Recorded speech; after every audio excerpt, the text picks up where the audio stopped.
What is happening in the High Court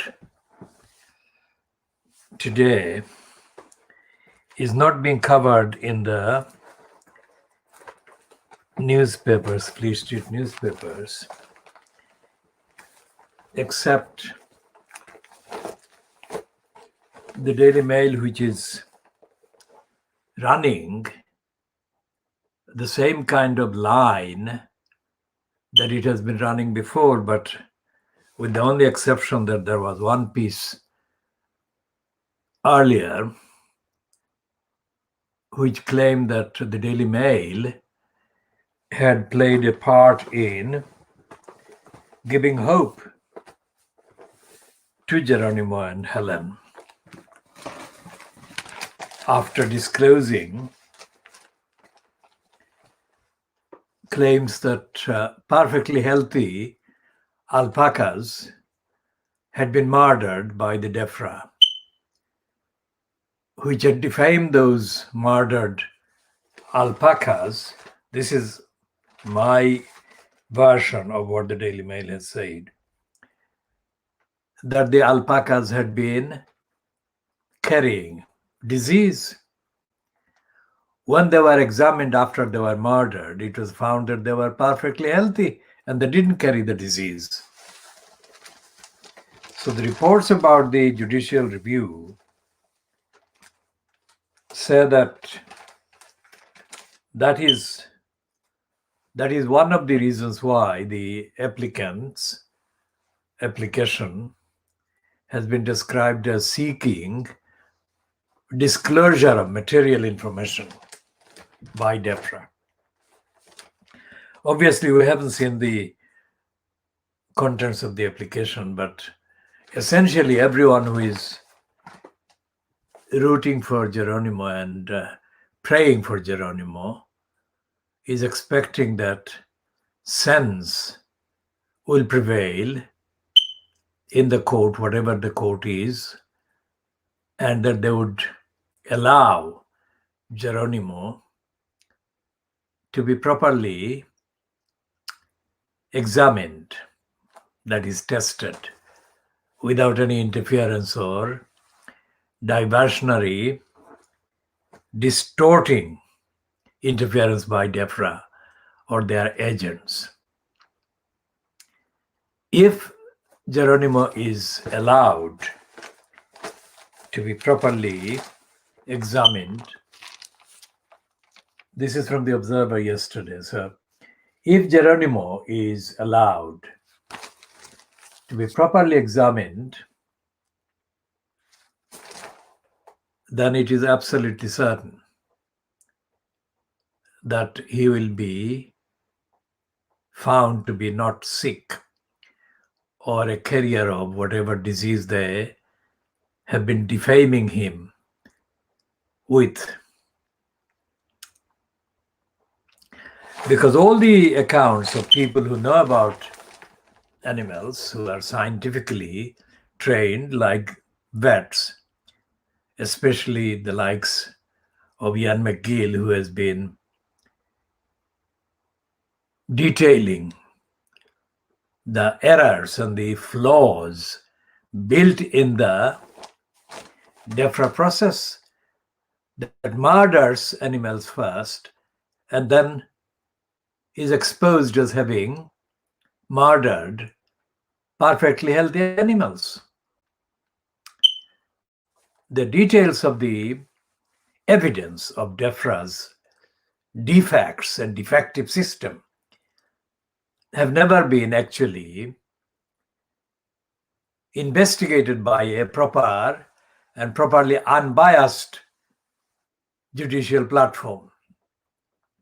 For example, as the website Canary has reported, the High Court judge called Mr. Justice Griffiths was the same one who wrongly ordered the murders and massacres of badgers. And it was found that he had been wrong on the evidence, on the facts. So what we have been saying and what I have been saying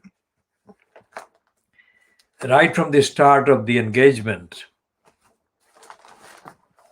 with the campaign, the recent engagement, because I wasn't aware of the campaign by Helen, Geronimo's human mom, the second mom, because Geronimo is a much loved baby. And he was raised and he was bred in New Zealand by a woman called Leonie Walker, helped by her husband, Neville Walker. And as Leonie Walker has told the Times London, that she was very sad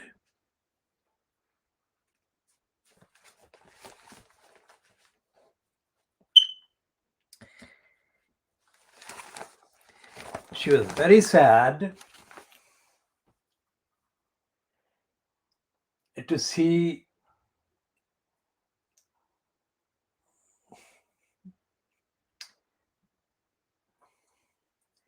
Geronimo leave.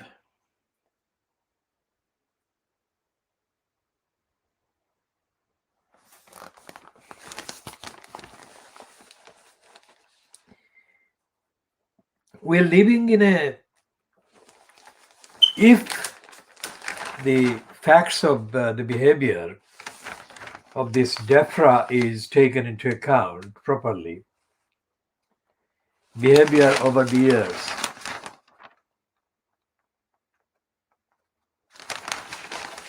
and if we look at the evidence and the numbers of perfectly healthy animals being slaughtered and massacred by DEFRA, we can see a pattern that can only be described as being intended to cause the maximum distress, anxiety, amounting to torture. Torture that Helen MacDonald, Geronimo's mom, has told the Guardian she has been put through. Now, in this particular edition, of course, this may never be recognized by the judicial bureaucracy as constituting original contribution on the law. But it should be recognized because this is original and this is absolutely fact-based.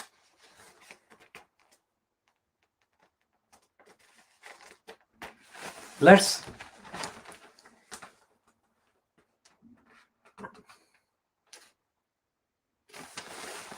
look at the Constitution, because it's, after all, a constitutional law issue, quite apart from the claimed concern by DEFRA for the health of the animals generally.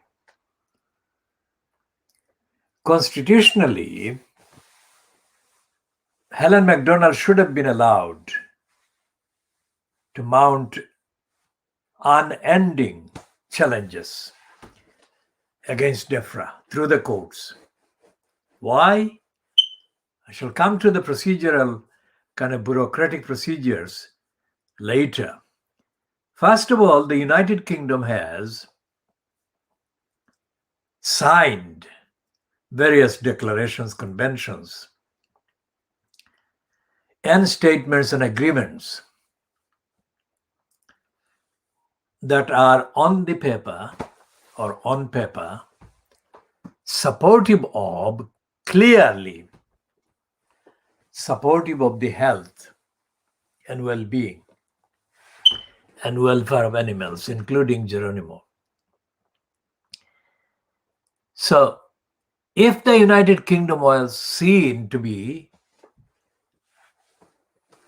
United Kingdom meaning a department like DEFRA, was put through the actual test and auditing, and if its behavior was examined in accordance with the various international treaties for animal welfare, that the United Kingdom has signed up to, then it is absolutely clear that DEFRA would be exposed as running the darkest of the dark age regimes. There is no due process, there is no rule of law, there is no compassion, and there is no evidence of caring for the welfare of animals by the bureaucratic, unnamed bureaucrats in the DEFRA. And that is even before taking into account the assertion, the statement that DEFRA actually is intentionally, knowingly, negligently murdering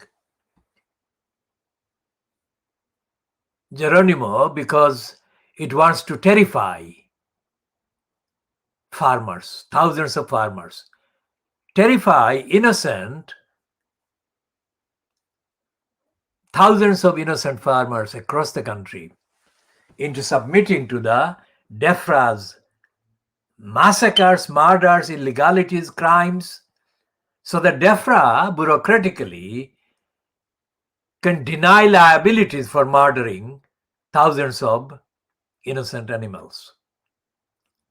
So Geronimo is not only being denied the legal redress and rule of law protection and the protection under the international treaties, DEFRA is victimizing Geronimo and Geronimo's mom, Helen,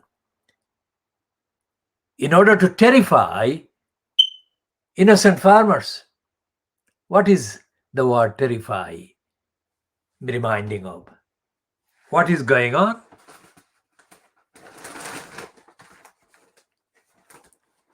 Because in the news today, this is what being terrified means. Innocent.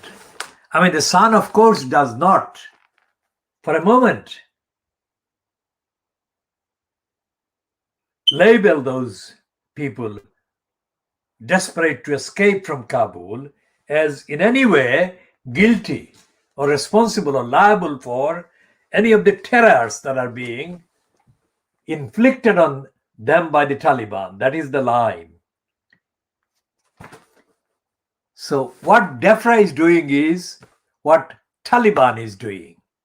Only difference is that what the Taliban is doing can be easily called terror and tyranny, whereas what the British government is doing through DEFRA is given the impunity and the immunity.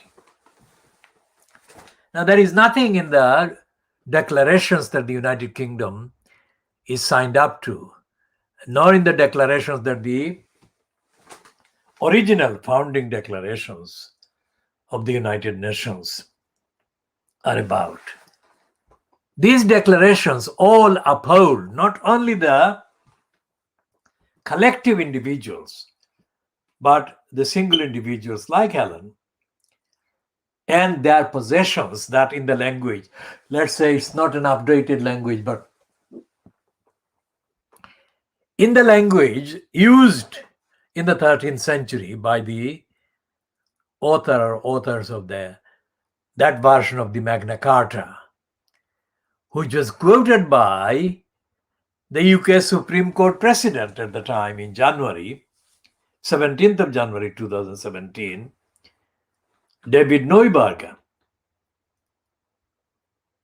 And the statement, the actual paragraph that David Neuberger read out, and the paragraph, the contents of which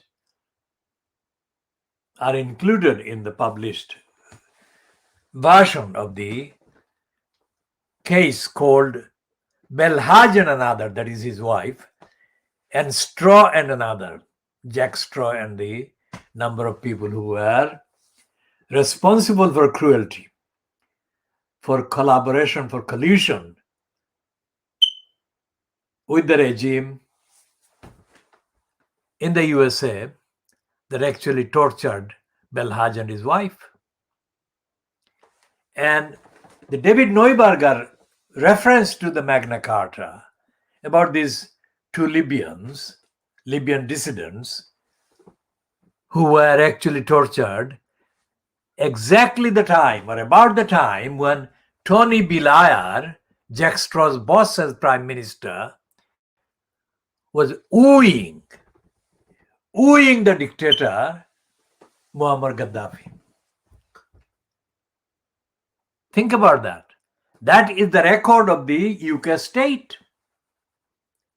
And that record is not acceptable record, as David Neuberger's and the Supreme Court, all the others taking part in that declaration of the findings against the British government agreed.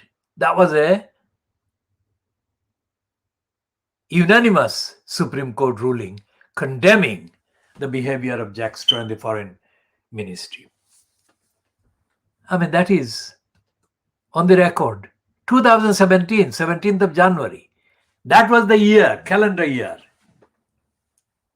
when this innocent baby Geronimo, in good faith, was imported from New Zealand, his birth home, by an experienced veterinary nurse and a very caring, compassionate person, human being called Helen MacDonald. So from that judgment, that year of the judgment in the Belhaj case, which judgment contained the 13th century content paragraph of the Magna Carta. Notice this thing.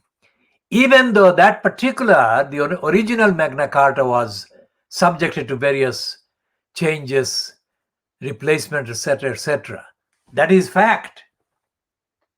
But it is also fact that David Neuberger didn't care.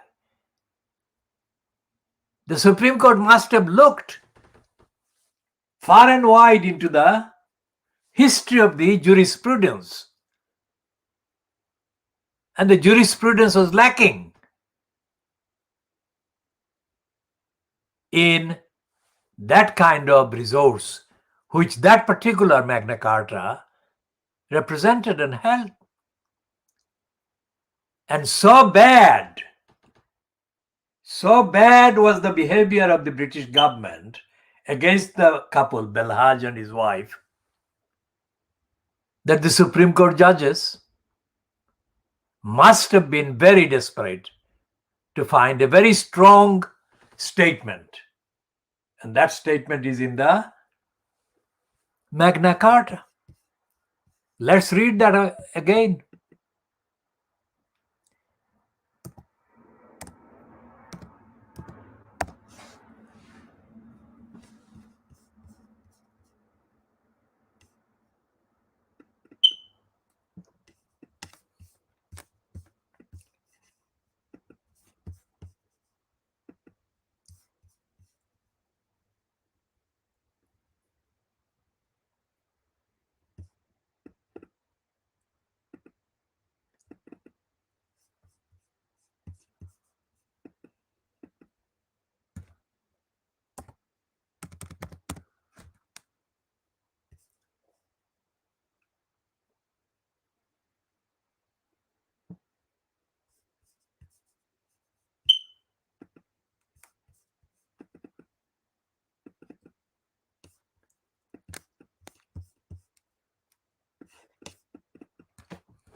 Now here is the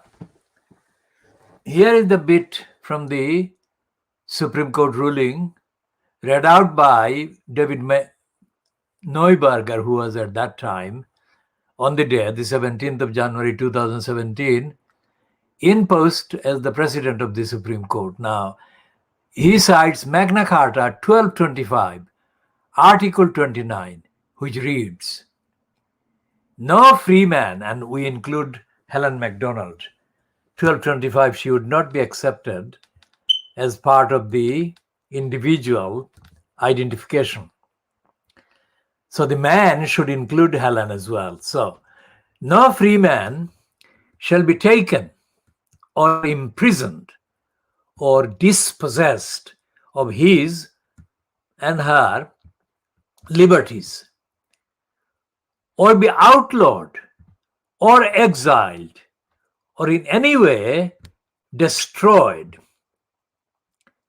nor will we, that is the state, condemn him or her, nor will we commit him or her to prison, excepting by the legal judgment of his peers. Not just the judgment of his peers, it has to be legal judgment.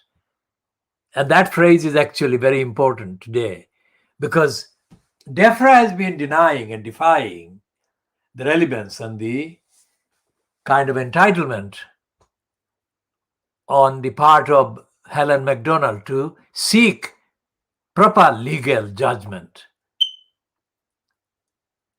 So it says, accepting by the legal judgment of his peers or by the laws of the land. To none will we sell, to none will we deny, to none will we delay right or justice. Now, there is a lot of kind of temporal differences in terms of phrases, but essentially the message is the same, as valid today as it was in 1225, early part of the 13th century. Now, when the quotation says, accepting by the legal judgment of his peers, well, we can discuss the definition of what constitutes legal judgment. And before going into the details, which you don't have to in context, because we have explained it already enough, the process that Helen MacDonald has been kind of seeking to use through professional licensed law traders' advice has not been exhausted. That is, has not exhausted even 10% of our rights in law, the legal judgment that the Magna Carta visualized and committed to. Because although the newspapers, Fleet Street, which we are reviewing, keep referring to the fact that she has incurred costs, some say untold amounts of money, some and most of them say £50,000 in the latest one, not the one that is supposed to be taking place today. Essentially, the newspapers have not referred to nor quoted from the judgments. And although they have also mentioned that Helen has been engaged in a battle that she has felt she was being treated in that battle more as a punishment than as a party that sought their rights according to the Constitution. Now, of course, the Magna Carta is used by many people precisely because there is no particular one code codes full book, one volume, that is called the British Constitution. So the Magna Carta is a replacement for the absent Constitution in that sense. And the reason why somebody holding in the judicial bureaucracy the post of the President of the Supreme Court feels impelled to refer to the Magna Carta of 1225, Article 29, shows that the Magna Carta is of that importance in the context of constitution, or in the context of constitutional behavior in a country which otherwise is stated to have no constitution. Of course, it has got a constitution, quite apart from the various acts of parliament which together form parts of the constitution. There are the conventions. There are the conventions and there are the kind of unwritten codes of conduct that for practical purposes are adhered to. When you look at all the acts of parliament, let's say the Human Rights Act, the Equalities Act, and the Sex Discrimination Act, we can find that Helen has been denied her rights under the Sex Discrimination Act, that Helen has been denied her rights under the Equalities Act. Helen has been denied her rights again under the Human Rights Act. And as I said, quite apart from the domestic ones, there are and there have been international treaties. For example, the European Convention, which has nothing to do with the organization called European Union, which Brexit refers to.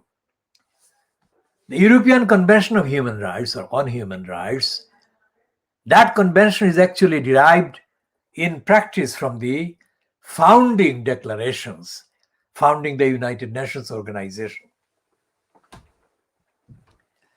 And if we look, we are not looking in detail in the text of that, this particular edition. But when we look, if we look at the actual details of those declarations, you can find that Helen has been not only feeling tortured, punished, but literally hundreds of her rights as enshrined in those European Human Rights Convention, the Treaty of Rome, the founding declarations of the United Nations.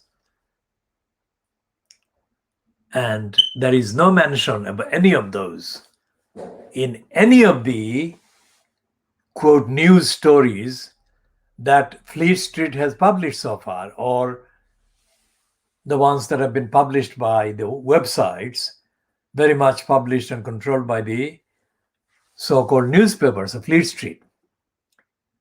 Even the BBC piece about Geronimo, who is he and what are the issues about him, fails to mention what I've just been talking about.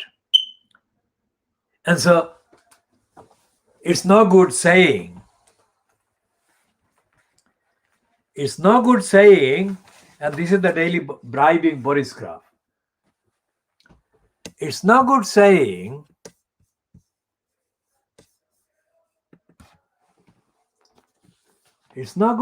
that the West is fleeing as Kabul falls to Taliban. Why? That is an example, just an example, not gloating on our part, but just a factual example to be cited along with the reference to the Suez crisis and the Suez disaster that Boris Johnson misleadingly referred to in the last 48 hours, let's say. When the wise people, fair-minded people, justice-minded people, impartial as any human being is capable of being, contextually impartial people, knowledgeable people, give opinion about a disaster that the government department is about to commit, like DEFRA has been doing, then the rational, the logical, the civilized response on the part of the department would be to take heed, pay heed. If the many warnings about the Bush Bilayar infliction of Western control on Afghanistan, if the warnings were heeded, then this would not be happening. This is logical, material, logical kind of pattern of things. If you inflict disaster, if you inflict denial, and if you inflict imprisonment, empire, it has to be concluded. It has to be concluded that that will end in disaster. So what's the point of intellectual discourse? What's the point of wisdom and thinking and thought and looking at evidence and so on? So we say about Geronimo that the wisdom is lacking in the comment of Dominic Lawson in the Daily Mail today. Dominic Lawson has written or put his name to a piece that says that DEFRA should allow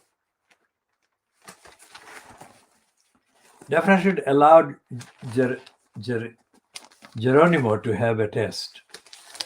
He says that, and I shall come to reading his opinion. As I said, I mean, he's not writing honestly. He's not writing truthfully. Dominic Lawson, for let's say the best part of 30 years, has been one of the opportunists who have been given platform by the likes of the Daily Mail, the Times, the Telegraph, despite the fact that on the evidence of the overwhelming majority of his so-called bylined pieces,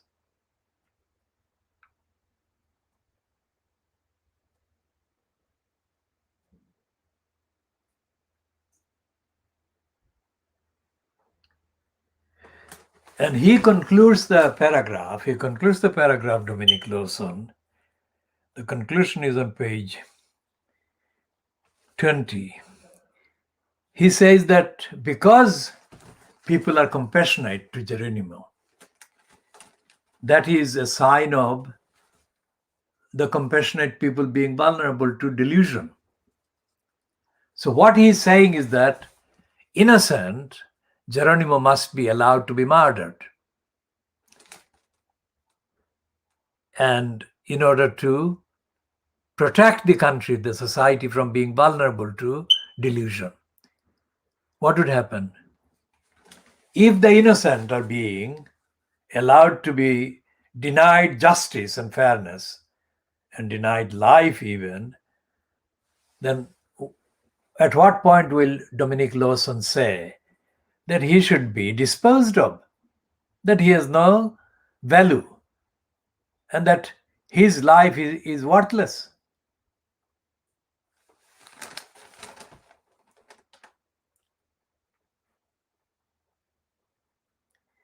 And he is blaming, like Dominic Lawson is jealous of how beautiful Geronimo is. I mean, he's jealous. He says, because he has big round eyes like a human baby's, with which he looks at his owner, not owner, at a roughly equal height, it is all too easy to impute a human sentiment behind them. How completely sick. What he's saying is that animals absolutely must be destroyed, except when they are being describable in this way. Big eyes like humans, same height as his owner. Note, he says within brackets, note his owner. Has this man had any private moments when he has shed tears? Tears of sorrow, tears of frustration, tears at being at the receiving end of misfortune. That he would call it misfortune, not us. Because his eldest daughter, his eldest or elder daughter, was born with Down syndrome. Down syndrome is a condition that for many people in society constitutes ground for ridicule and mocking and cruel puns and jokes. Has Dominic Lawson ever been at the receiving end of those jokes or some of the jokes and cruelty? It is absolutely certain that he has. How would he,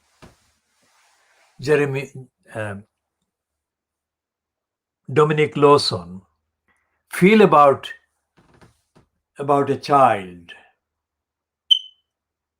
that he knew has every right to live and was not infecting anyone,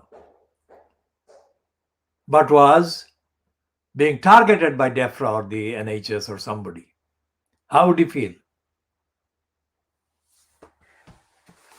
Because it takes society and compassion and compassionate people in society for everyone to live, everyone to be allowed to be alive.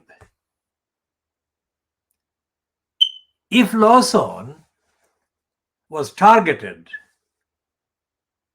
and he would have been the target because it would be in violation of the Magna Carta rights, if he found that his protests and defense of his daughter with Down syndrome were being ignored, and that there was a policy at the national level, policy, not evidence, a policy to cull people with particular disabilities.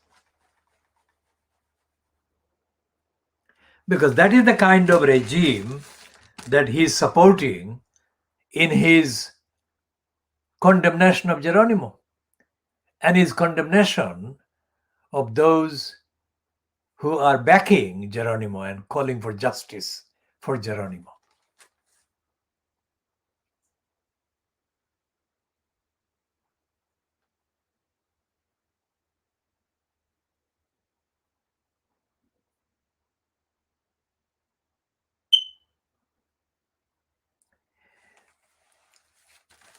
Dominic Lawson is, on the evidence of this piece today in the Daily Mail, on most of the evidence, because some of the things he says are factually correct, but most of the contents are factually incorrect and morally incorrect and philosophically incorrect and evidentially and scientifically absolutely incorrect.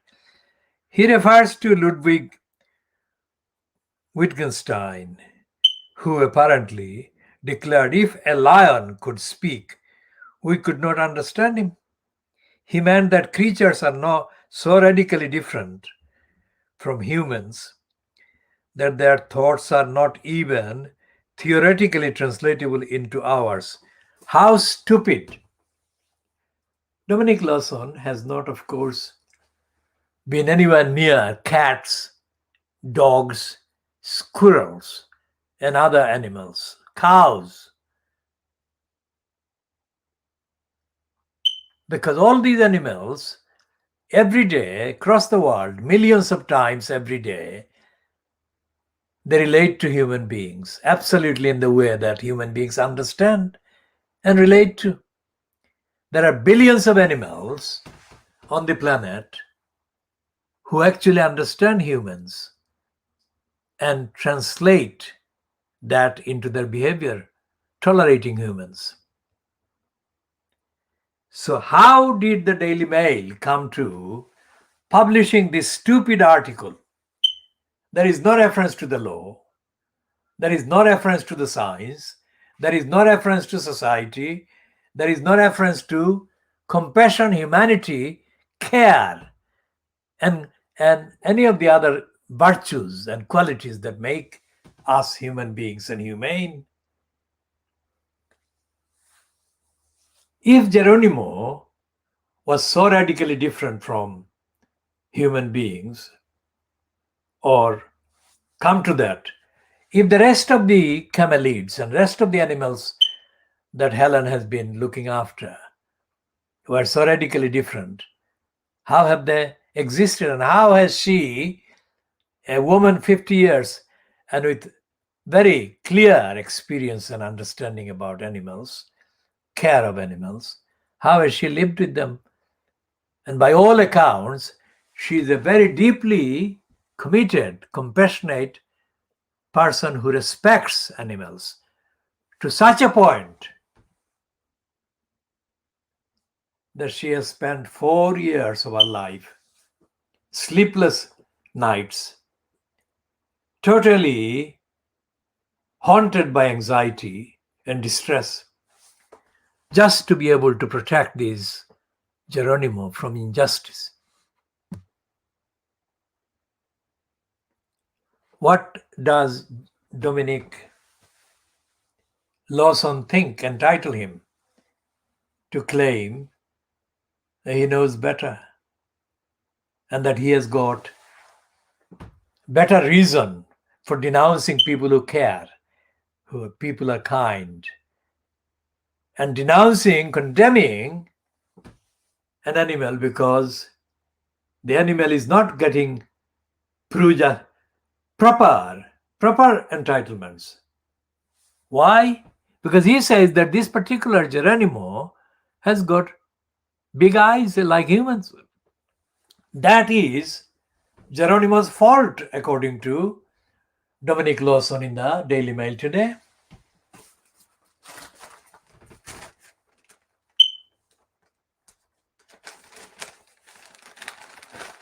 How dare he?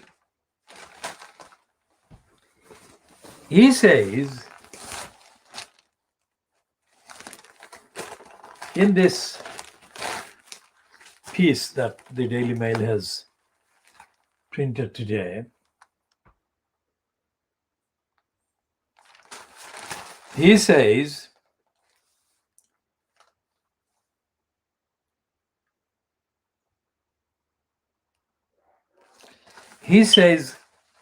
this month the courts decided. He says courts in the plural. He doesn't name how many courts and which particular courts, but he says, and it's a falsehood. He says that this month the courts decided that the government's process and decision, what he's meaning is the DEFRA, was legally and medically sound. Absolute lies. They were not legally sound and they were not medically sound. As even the fact that the judicial review application has been accepted shows. Because the courts bureaucracy in England is not based on fairness and justice. The courts bureaucracy is prompted by and pushed by compulsion. So if a court appears to be giving expression to a just outcome, then it must be caused by pressures for the very validity of the existence of the courts.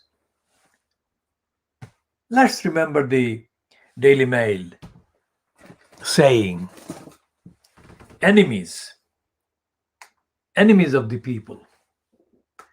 Let's see if we can find this.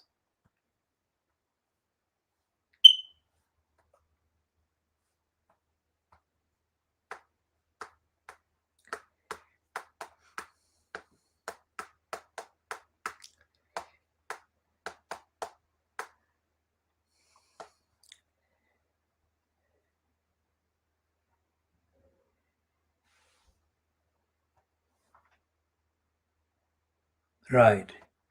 So this is the Daily Mail.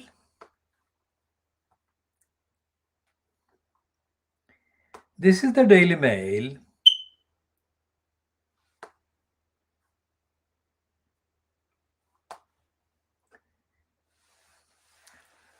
And I'm reading this one. The headline is Enemies of the People. Fury over out of touch judges who defied 17.4 million Brexit voters and could trigger constitutional crisis.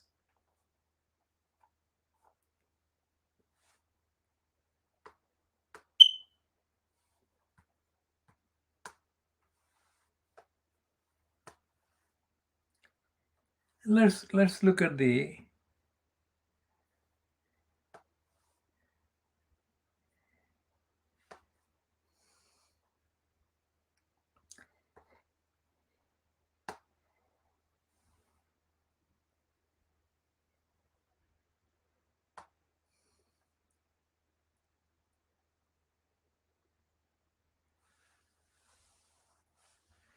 and this was the one that was posted online on 4th of November 2016 at 10:09 GMT.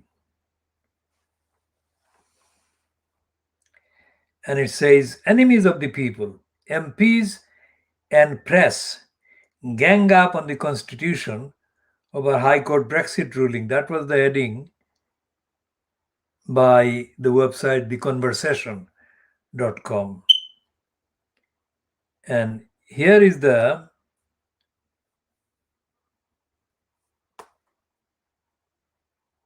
Friday, 4th of November 2016.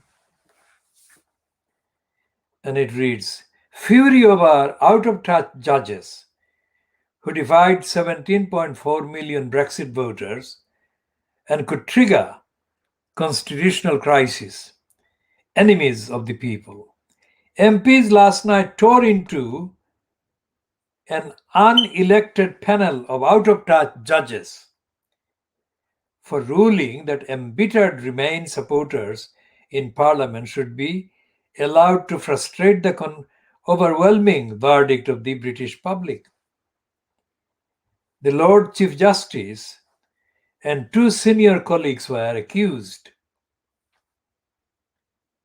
of putting Britain on course for a full-blown constitutional crisis by saying Brexit could not be triggered without a Westminster vote. The judgment by Lord Thomas, a founding member of the European Law Institute, a club of lawyers and academics aiming to improve EU law, throws into chaos Mrs. May's timetable for invoking Article 50 in March next year, that is 2017. Senior MPs, led by an ex-justice minister, said it was an outrage that an unholy alliance of judges and embittered Remain backers could thwart the wishes of 17.4 million Leave voters. They warned that Mrs. May could be forced to hold an election early next year if the courts did not back down. So the courts, including the law of Chief Justice, were being condemned as unspeakably bad, as enemies of the people. And what had they done? That particular ruling was about the rights and the duties of the parliament to have a look at the implications, etc., etc. And yet, the same Daily Mail, as Dominic Lai's son, is investing the idea of judges and the courts with the ultimate, the highest level of integrity, fairness, fair-mindedness, and justice. Surely both cannot be right. And they are not right. Both are wrong. Because in the reference that Dominic Lawson makes, this month the courts decided that the government's process and decision was legally and medically sound. He doesn't refer to any medical evidence. And he doesn't refer to any legal evidence.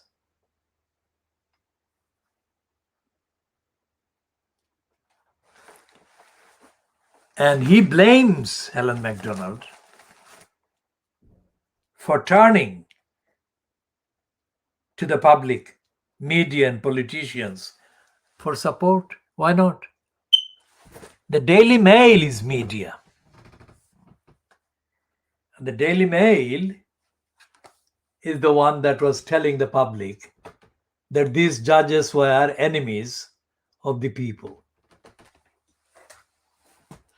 Helen didn't say any of the judges were enemies of the people. She just sought help when the judge and the judgment was exposed as rubber stamps, not judgments, not investigation of the law, or investigation of the legality, or investigation of the actual evidence underlying the decisions by the successive bureaucrats at DEFRA denying scientific test that Geronimo is entitled to and has been denied for 4 years. This is not some kind of tin pot dictatorship. This is supposed to be the country that boasts of being the mother of democracy, mother of parliament. Where is the evidence? When in November 2016, the Daily Mail called the judges enemies of the people, it wasn't talking about the mother of parliament. It was actually condemning the audacity of the judges, recognizing the say that the parliament was entitled to have.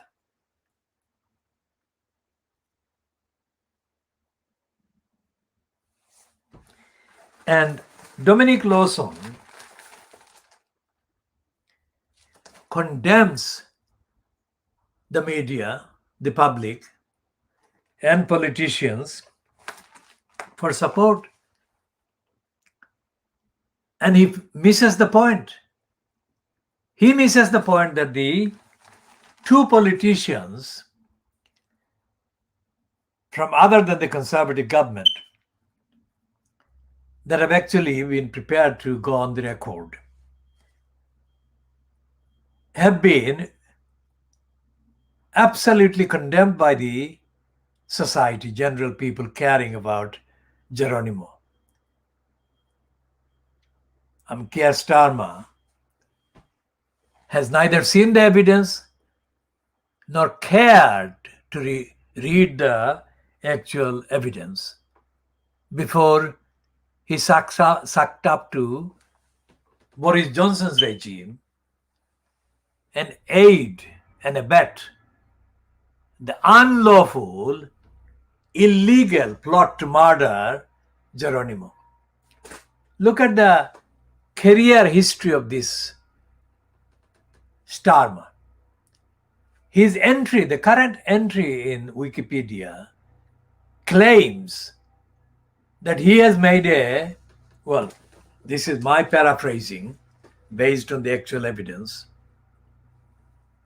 that Starmer has made a subsidiary career as a, quote, British licensed law trader by appearing in more than one case, apparently representing persons in the Caribbean who have been or had been condemned to death. What did he say? Did Starmer say that those clients whom he defended against being sentenced, condemned to death, were the correctly condemned to death prisoners or defendants? So Starmer is obviously lying, and so is Dominic Lawson.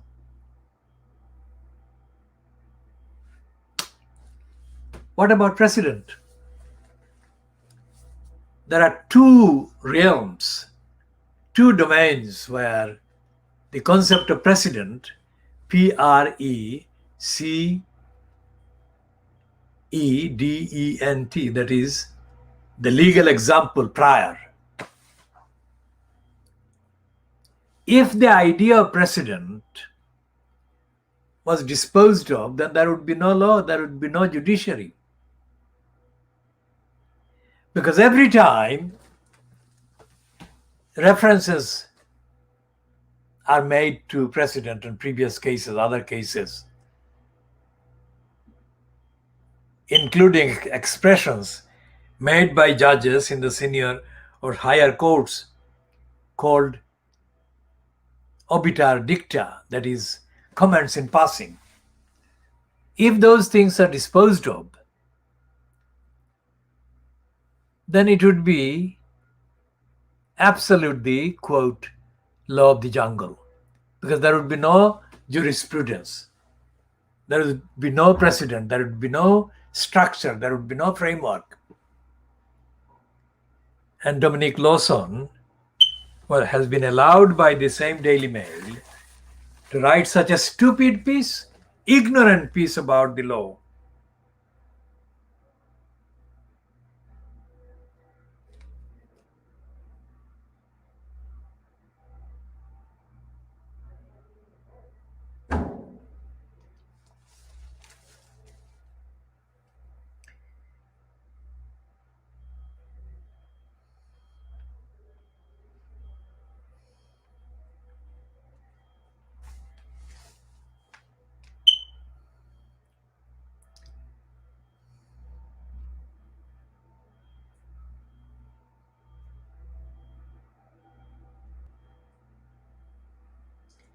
He is completely in denial and is lying about everything, about the facts that concerned Geronimo.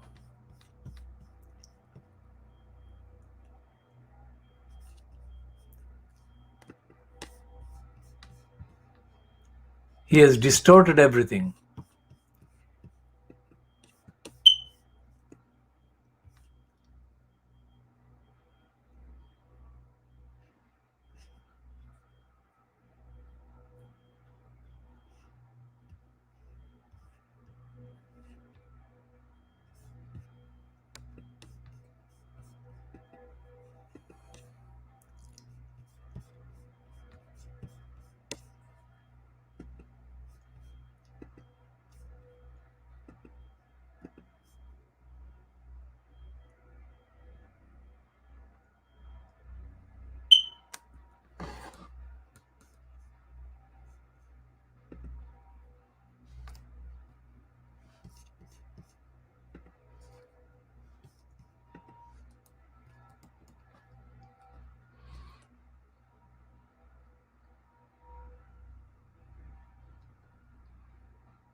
The newspapers, like this piece that we have just accessed, posted on bristolpost.co.uk, and this is the time 12:57 hours GMT on Monday, that is 13:57 hours local time UK, 16th of August 2021. Their headline is not about what is supposed to be going on right now today as part of the judicial review application.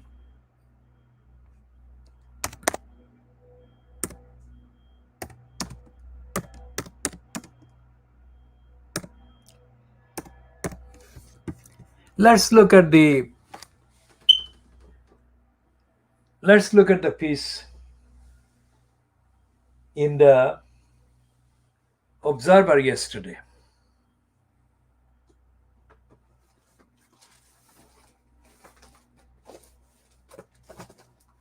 You shall be looking at the Observer, but yesterday's papers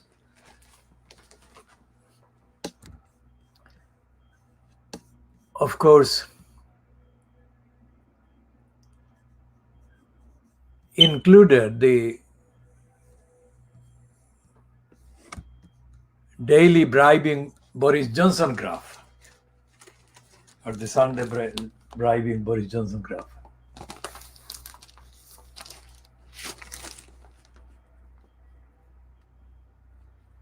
That has got this picture of Boris Johnson's wife, Carrie Simmons. Now, if we accept, which we don't, if we accept Dominic Lawson stupidly ridiculing Helen MacDonald, Geronimo's mom, asking for Johnson to intervene,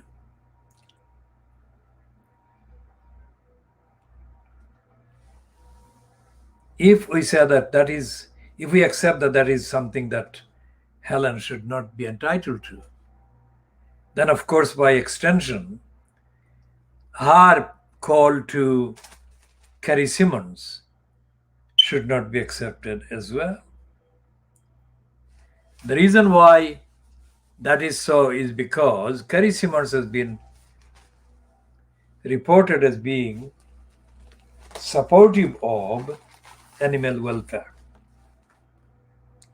partly because of the reported employment of her by an animal welfare kind of organization. So what is wrong in Helen MacDonald asking for Carrie Simmons, who has had the high profile? I mean, her statements are given highest possible profiles, aren't they? I mean, that is the front page of the Daily and Sunday, bribing Boris graph. And what is it about? It's about injections, vaccines by the country people who are pregnant women. That is how communications in a supposedly enlightened society take place. Unlike societies that are derided by the likes of course, Dominic Lawson, Afghanistan.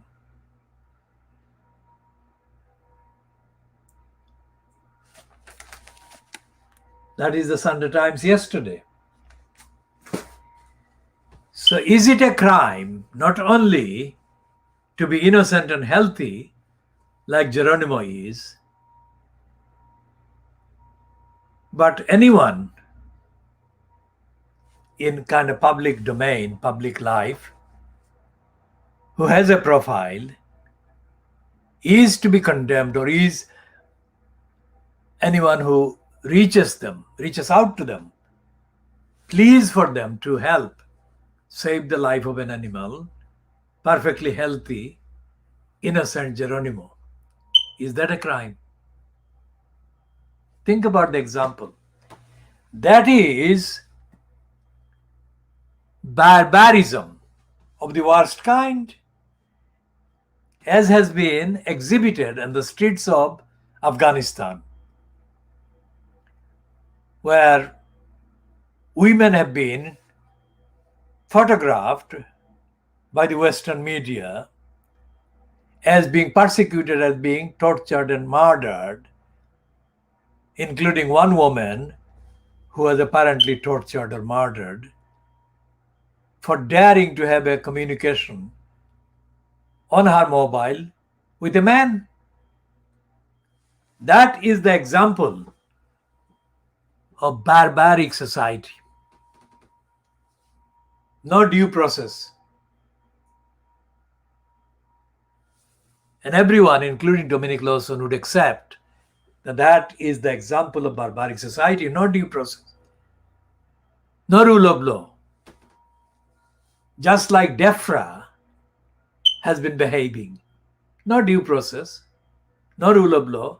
No Magna Carta, because DEFRA has threatened Helen MacDonald with imprisonment if she dared to organize the proper testing of Geronimo, which DEFRA has been denying for 4 years. What's the difference? Taliban and DEFRA. Or the mass murderer of Plymouth, who murdered his own mother. He gave her no due process. Jake Davison murdered his own 51-year-old mother,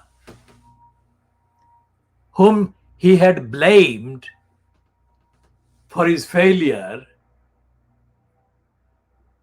in terms of having any relationship with people. And he also said that every passing day he got uglier. So he murdered his own mother. He didn't give her a due process.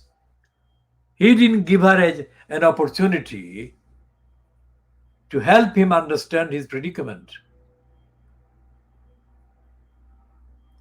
And she had been under severe stress and anxiety for a very long time, and as long as records can go, in terms of his being her child.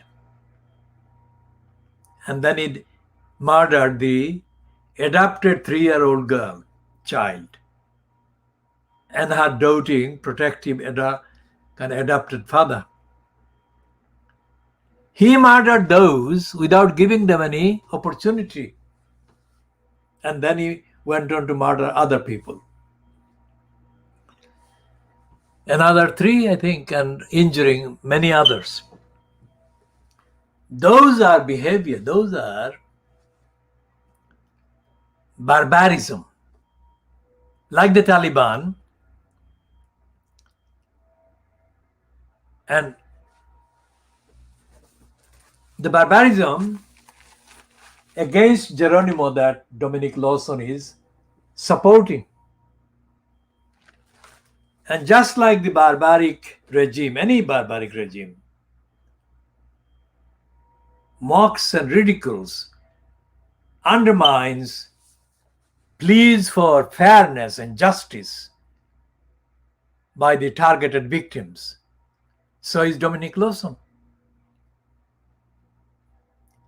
Dominic Lawson doesn't appear to believe that the assumption underlying the UK's joining the American troops in occupying Afghanistan included the assumption that, unlike Afghanistan under the Taliban, the UK and the USA had standards of morality, ethics, justice, fairness, regard, and due process, and natural justice, whatever the terms, whatever the formulations are at the time.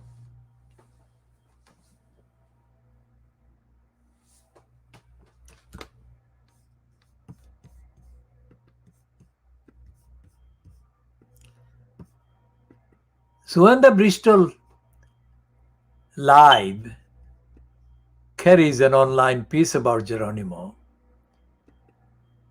and says that Geronimo's mom, we are saying the word, Helen, has been given new hopes because of the fact that she has been able to apply for a judicial review. That does not actually mean the fact that she has been granted an application to apply for judicial review does not constitute evidence that she has been given any new hope. Why? Because the newspapers and the news website like Bristol Live blandly refer to the courts, not factually referring to the courts, not in a journalistic, ethical, informative, investigative, evidence-based way.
And the role of the media, this is the one that is called Brinkwire.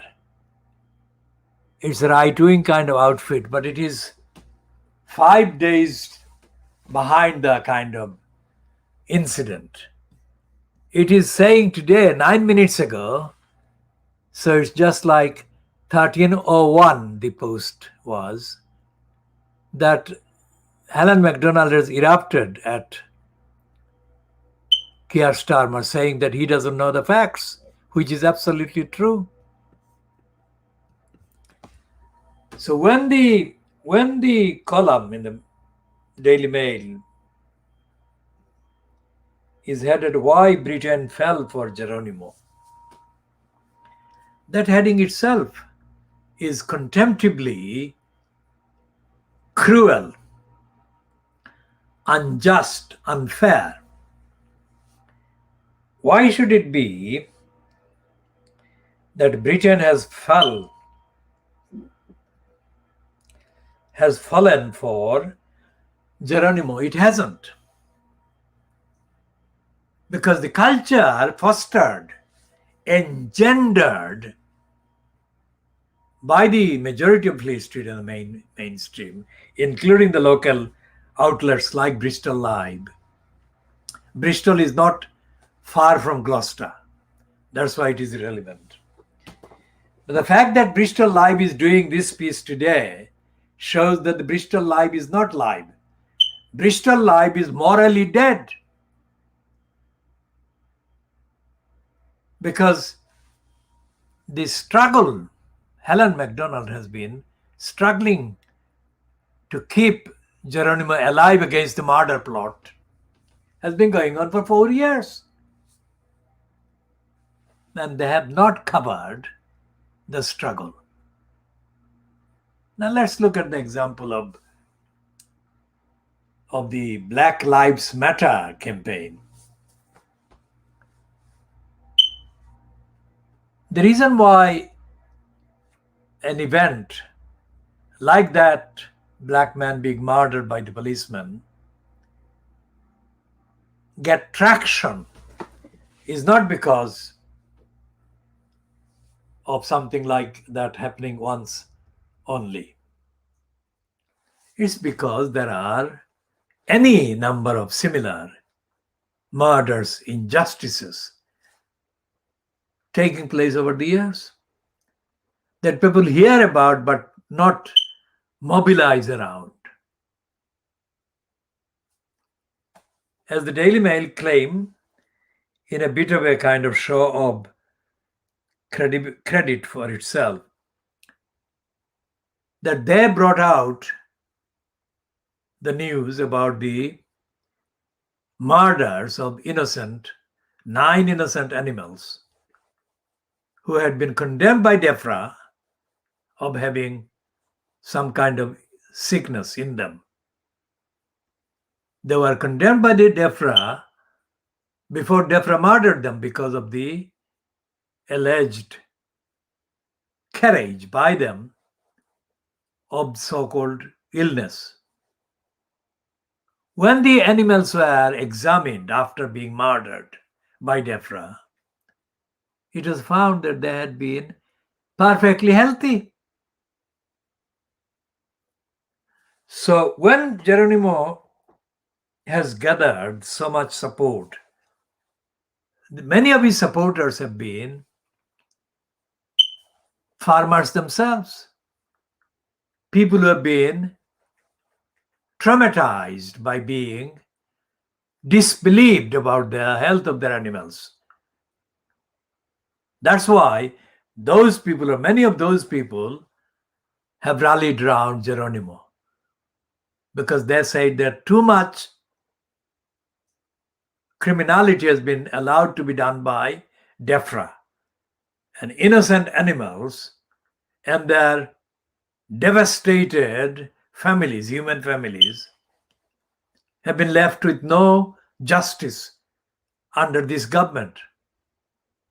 That's what the answer is to Dominic Lawson's headline, the stupid headline, anyway. Millions, billions of animals and billions of people relate with one another every day.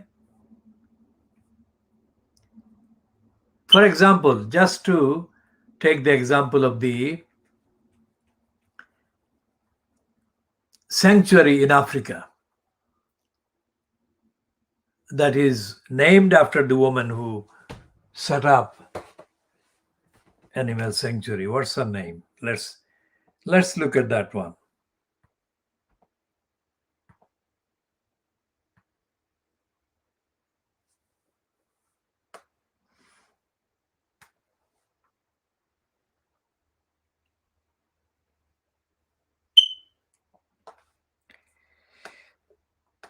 Going through the Twitter, let's say,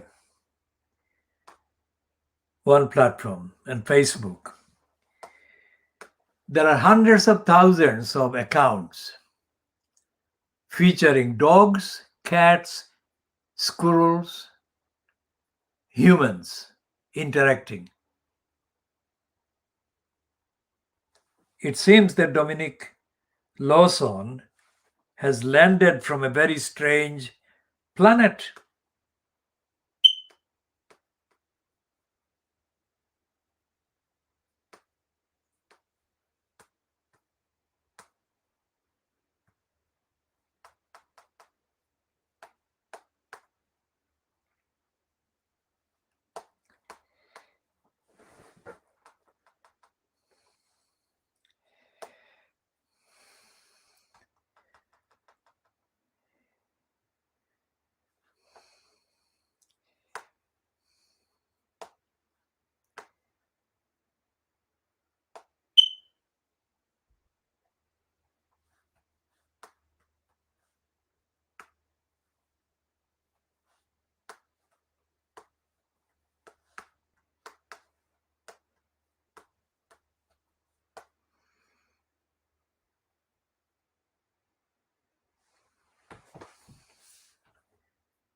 So there is this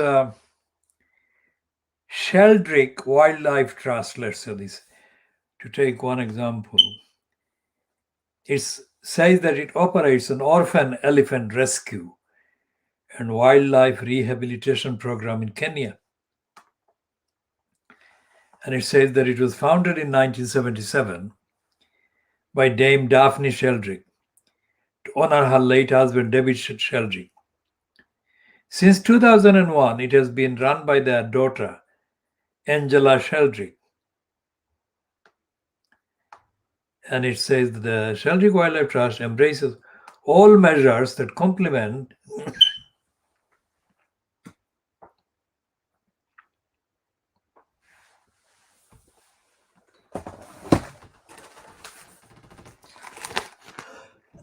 so they say that protects and preserves and helps wildlife, they say.